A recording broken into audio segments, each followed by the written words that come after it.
Hello students, welcome back to my channel. आपका आज का हाफ ईयरली असेसमेंट का इंग्लिश का पेपर कैसा रहा बच्चों? आई होप बहुत अच्छा किया होगा आपने।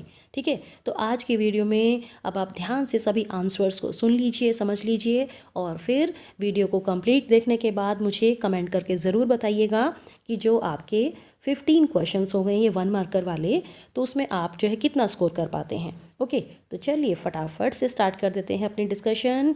पहले 10 क्वेश्चन से बच्चों आपके मल्टीपल चॉइस क्वेश्चंस। तो स्टार्टिंग में ही इंग्लिश ग्रामर पर बेस्ड जो है क्वेश्चंस आपसे पूछे गए थे पेपर में। पहला सेंटेंस, लता ब्लैंक स्पीक इंग्लिश वेल। अब देखो ये सेंटेंस दिखा रहा है लता की एबिलिटी को। ओके, लता अच्छे से इंग्लिश बोल सकती है, तो यहाँ पर सही आंसर होगा बच्चों ऑप्शन ए कैन। बहुत ही ईजी सेंटेंसेस आए थे पेपर में। सेकेंड है देखो, blank you prosper in life. अब देखो सेंटेंस के लास्ट में एक्सक्लेमेटरी मार्क है।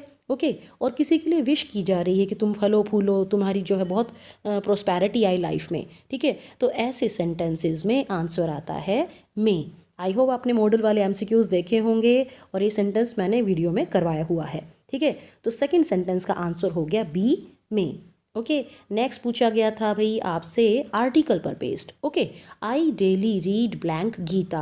अब अगर आपने ध्यान से सारे रूल्स जो है सुने थे वीडियो में, और ये सेंटेंस भी मैंने जो है करवाया हुआ था वीडियो में कि होली बुक्स के नेम से पहले आता है the. Okay, I daily read the Gita.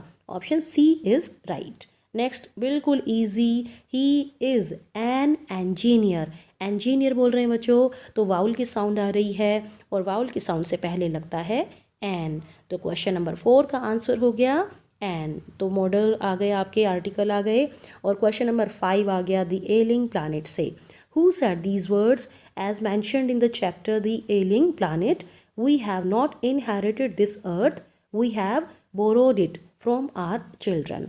ये बात कही थी लेस्टर ब्राउन ने। Option D is right. I hope आपके जो है सही आंसर होंगे। नेक्स्ट, ये अभी मैंने सैम्पल पेपर में आपको दिया था, यांग और यिन का क्या मतलब है। What does shan shui literally mean as given in the chapter landscape of the soul? तो यांग और यिन मिल के बन जाते हैं शेंशुई, और आंसर रहेगा हमारा option C mountain water. Next, ये क्वेश्चन मैंने आपको सेट 1 के सैम्पल पेपर में दिया था। When was Tut's tomb discovered? Tut की टूम को कब डिस्कवर किया गया था? आंसर आएगा 1922, option C. Next, what is the name of Rama Rao's niece in the story Ranga's marriage? ये भी बिल्कुल ईजी, उसका नाम था Ratna, option A. Next, what was Mrs Dorling's address in the chapter the address? अगर आपने दी एड्रेस की वीडियो देखी है तो उसमें जो है बिल्कुल स्टार्टिंग में ही आपको दिखाई दे रहा होगा, मैंने एड्रेस भी डाला हुआ उसमें, 46 comma Marconi Street, option C. Last MCQ, to which tribe the narrator and his cousin belonged in the story The Summer of the Beautiful White Horse? यहाँ पे बच्चों कंफ्यूज नहीं होना है, वे आर्मीनिया तो जो है उनकी कंट्री का नाम है, ऑप्शन ए नहीं आएगा यहाँ पर, हमें ट्राइब का नाम बताना है। ट्राइब थी गरोग्लेनियन, ऑप्शन डी इज़ राइट। तो ये 10 MCQs हो गए। आई होप आपके सारे ठीक हुए होंगे।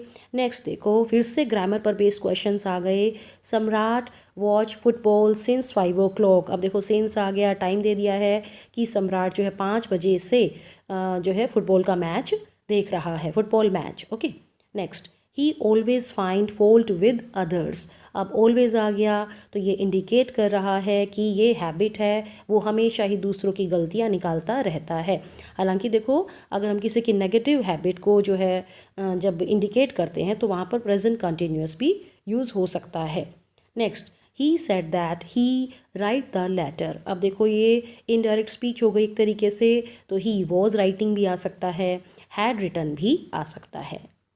Next, blank is the writer of the chapter the portrait of A lady. ये मैं बहुत बार कहती हूँ कि सभी चैप्टर्स के टाइटल्स आपको पता होने चाहिए और उनके राइटर्स के नेम्स भी आने चाहिए। तो फर्स्ट चैप्टर से ही आ गया ये, Khushwant Singh is the writer of the chapter the portrait of a lady.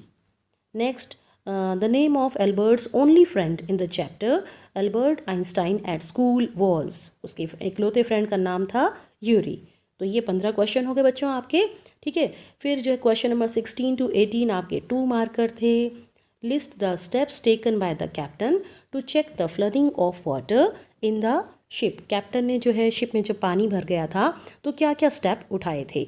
इसमें देखो क्या है कि जो है लैरी और हर्ब ने उन्होंने स्टार्ट कर दिया था कि जो भी पानी आ रहा है उसको पंप आउट कर दिया जाए, बाहर निकाल दिया जाए।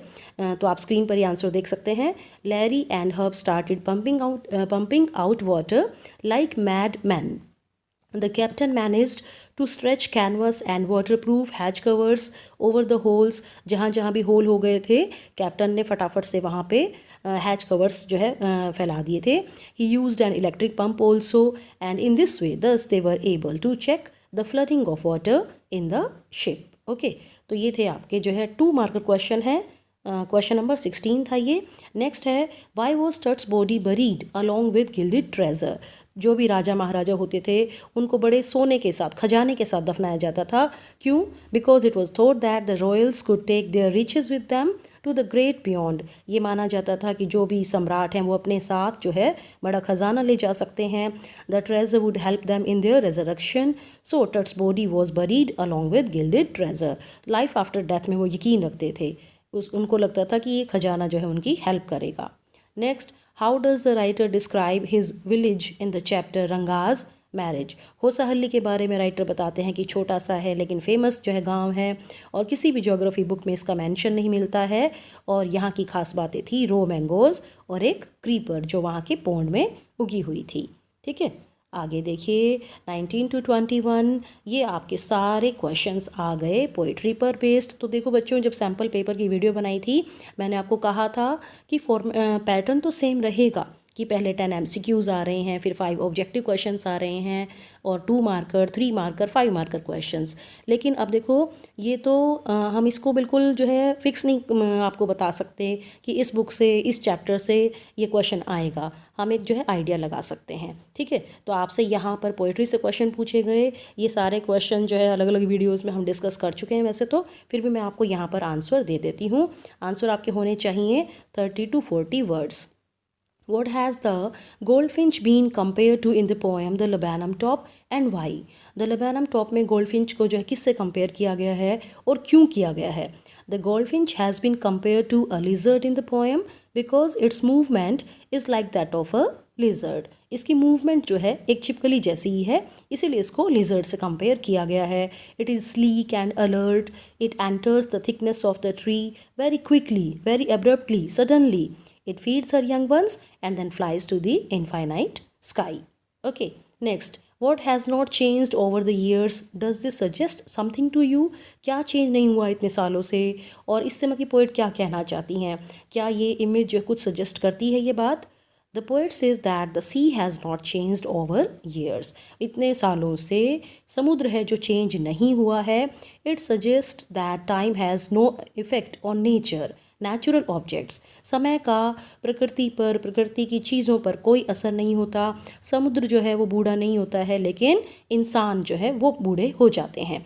It shows that human life is transient, temporary होती है human life changes with the passage of time. जैसे एग्जाम्पल के लिए एक दिन था जब पोइट की मदर ने सी हॉलीडे बिताया था। सी पर तो कोई असर नहीं हुआ लेकिन टाइम का क्या असर हुआ है कि पोइट की मदर अब नहीं रही हैं। She has become a victim of death, victim of time.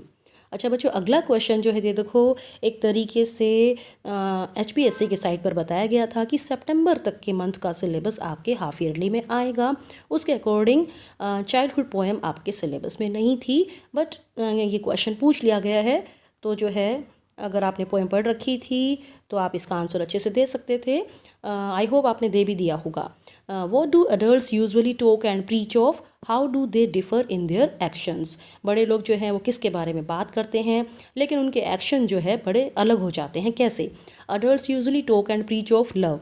वो बातें तो करते हैं कि प्यार से रहना चाहिए, ऑलवेज मैसेज देते हैं कि हमें अच्छे से रहना चाहिए, लेकिन उनका अपना बिहेवियर क्या होता है कि वे पीस से नहीं रहते हैं। उनकी लाइफ में बड़ा वायलेंस होती है, हेट्रेड होती है। ठीक है, तो ये आप आंसर जो स्क्रीन पर देख सकते हैं।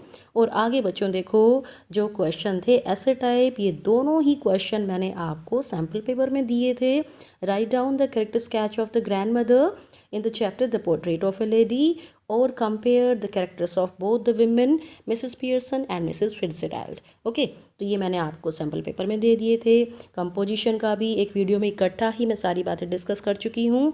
तो आई होप आपने सारे आंसर तो जो है देख लिए हैं, समझ लिए हैं। अब मुझे फटाफट से बताइएगा कि जो 15 नंबर के क्वेश्चन हो गए हैं 1 मार्कर वाले, उनमें से आपके कितने आंसर ठीक हैं। और जुड़े रहिए मेरे साथ, बने रहिए, स्टे कनेक्टेड और चैनल को सब्सक्राइब करना मत भूलिएगा। Thank you very much for watching this video.